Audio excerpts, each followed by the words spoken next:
Suami seorang mu'alaf dan berjanji akan mempelajari Islam dengan baik. Namun hingga pernikahan 4 tahun, suami tidak ada perubahan, masih minum khamar, tidak sholat. Sudah diingatkan kerap kali apa yang harus dilakukan. Saya sebagai seorang istri doakan untuk dapat hidayah. Baik, subhanallah. Suami udah mu'alaf, tapi ternyata ya itulah, makanya kadang ya kita kalau ada orang mau masuk Islam itu kita tanyakan kenapa dia masuk Islam. Kalau masuk Islamnya karena wanita, ya biasanya memang ada juga sih kadang nanti menjadi berubah, bener ya ada. Tapi umumnya ya karena memang niatnya wanita, ya kalau dia lagi demen banget ya dia nanti Islamnya kelihatan bener. Tapi giliran sudah mulai bosen dan sudah mulai karena orang kalau sudah merasa memiliki kan rasa syukurnya tuh kurang gitu ya. Jika kadang ya sudah balik lagi. Baik, kemarin ketika ada seorang pengen masuk Islam, kami tanyakan kenapa pengen masuk Islam, apa karena laki-laki atau enggak. Karena ya misalnya saya seneng nggak tuh kenapa saya kok suka dengan hijab.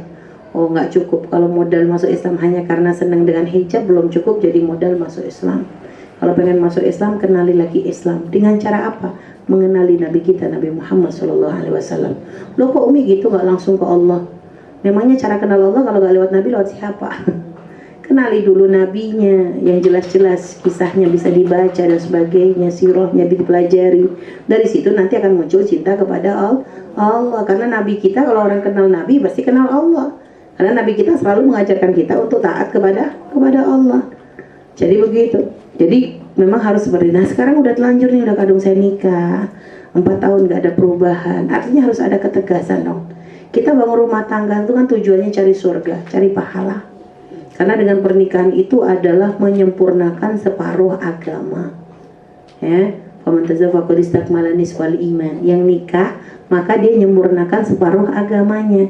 Kenapa kok sampai dibilang separuh agama? Karena dalam pernikahan itu membuka banyak pintu kebaikan. Sampai mohon maaf urusan syahwat pun ternyata nilainya ibadah.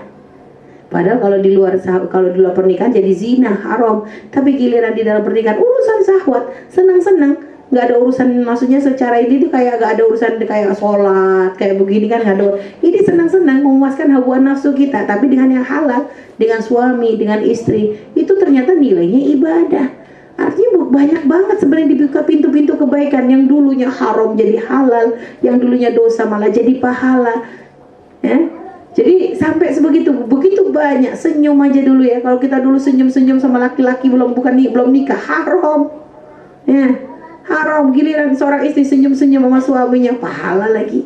Kalau dulu kita ngeliatin laki-laki gak ada bukan mahram, kita pelototin, haram, gak betul basor.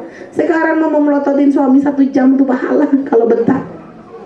Dipelototin, liatin aja suaminya tuh ya. Pahalanya maksudnya ngeliatin gitu tuh loh pahala. Suami kita ngeliat kita terus suami kita tuh senyum, langsung senang gitu. Udah pahalanya banyak banget tuh si perempuan tuh. Ya, bikin suaminya senang tuh. Ya Allah, istriku salehah banget. Itu tuh udah pahala. Artinya banyak banget pahalanya sebenarnya. Makanya dikatakan menyempurnakan seluruh agama tuh karena dari situ membuka banyak pintu kebaikan. Ya. Nggak taunya ini ada suami yang harusnya kita pengen jadi surga kita, jadi imam kita.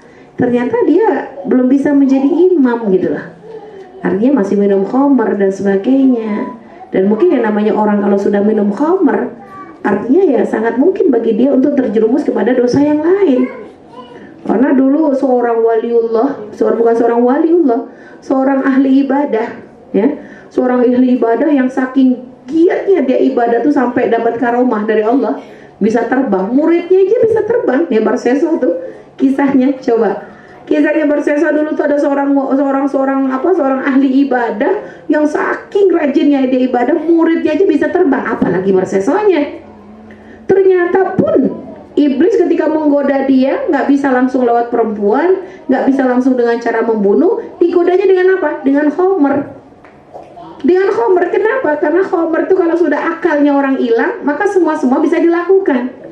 Akhirnya bener, waktu itu Barseso ditawarin, ngelihat ada orang ibadahnya kok lebih giat lagi dari dia.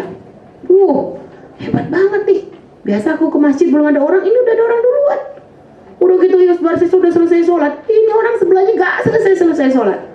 Oh ini Barseso kan penasaran, hebat banget ini. Nanya, kamu siapa? Ya, aku bukan siapa-siapa katanya. Aku adalah seorang hamba Allah. Wah pokoknya ngomongnya bagus.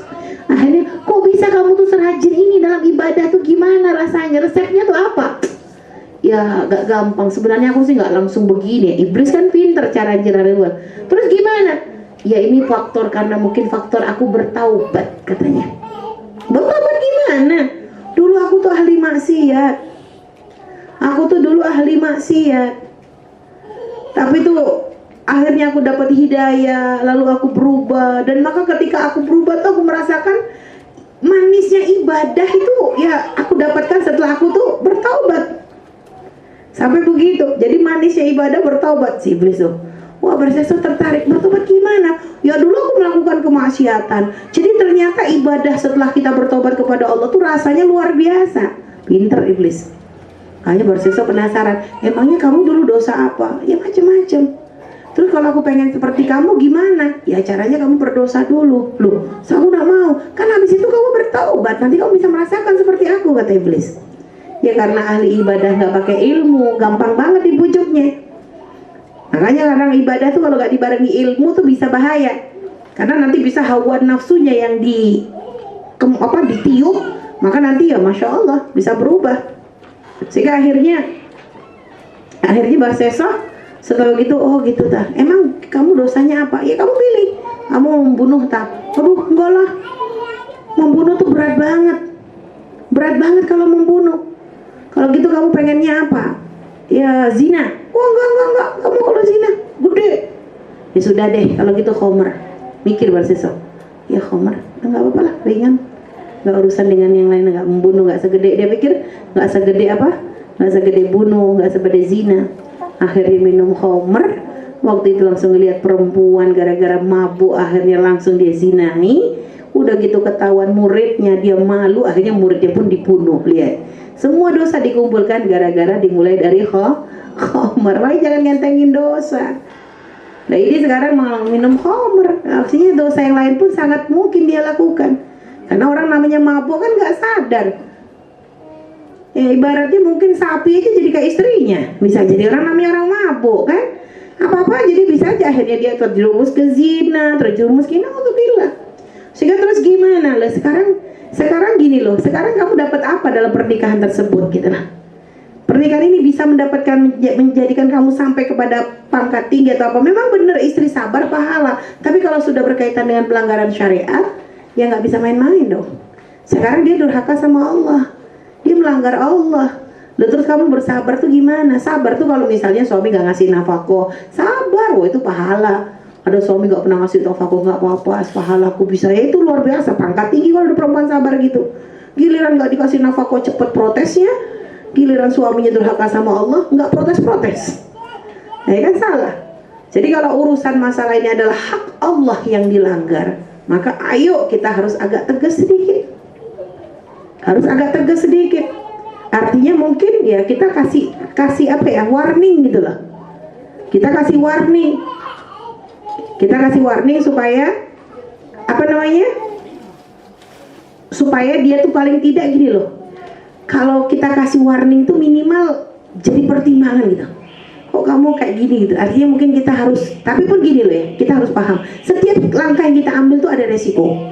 Artinya kalau kita bertahan, ya artinya kita akan kayak begini nih. Kita bisa nggak buat perubahan? Kita bisa nggak berdakwah ngajak suami kita untuk menjadi lebih baik? Bisa nggak gitu lah. Artinya jangan sampai nanti sudah kitanya nggak bisa ngerubah, kitanya yang ke bawah.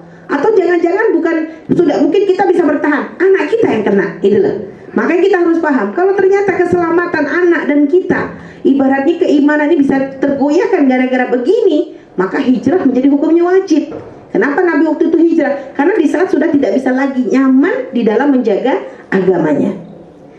Tapi pun lihat, yang namanya memilih berpisah pun seandainya memang cerai harus diambil menjadi satu solusi, kita pun harus paham solusinya cerai juga ada. Maksudnya apa efeknya, dampaknya juga ada.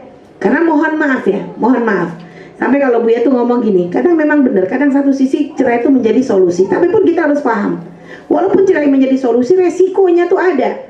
Resiko apa? Karena biasanya seorang suami istri kalau lagi ada konflik, ribut, rumah tangga gak bahagia, mohon maaf, setan itu menjadikan kadang urusan syahwat kita itu tidak ada.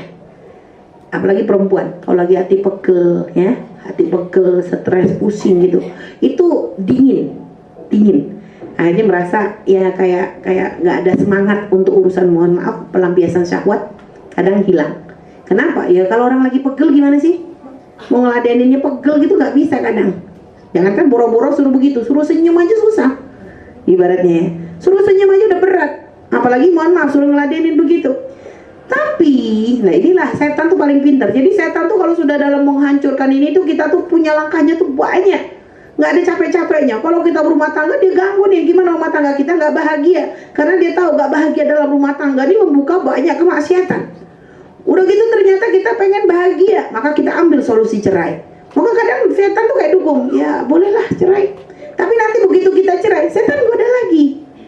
Nah sekarang kamu udah tenang nih hatimu nih, ditiupkan syahwat yang mungkin dulu nggak terfikirkan. Ditiupkan syahwat yang dulu mungkin nggak terfikirkan karena stres.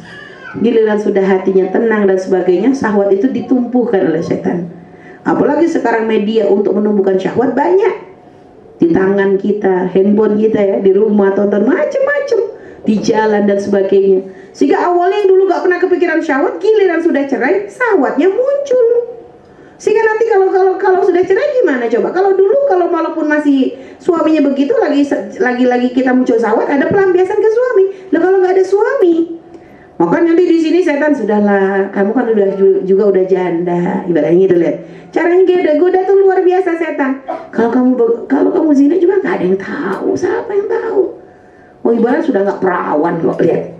Jadi kadang setan tuh cara membisikkannya tuh luar biasa, sehingga akhirnya berapa banyak seseorang dengan bercerai dia mencari solusi supaya bisa bahagia, ternyata begitu cerai dia masuk masalah yang lain, yaitu dia masuk terjerumus kepada zina.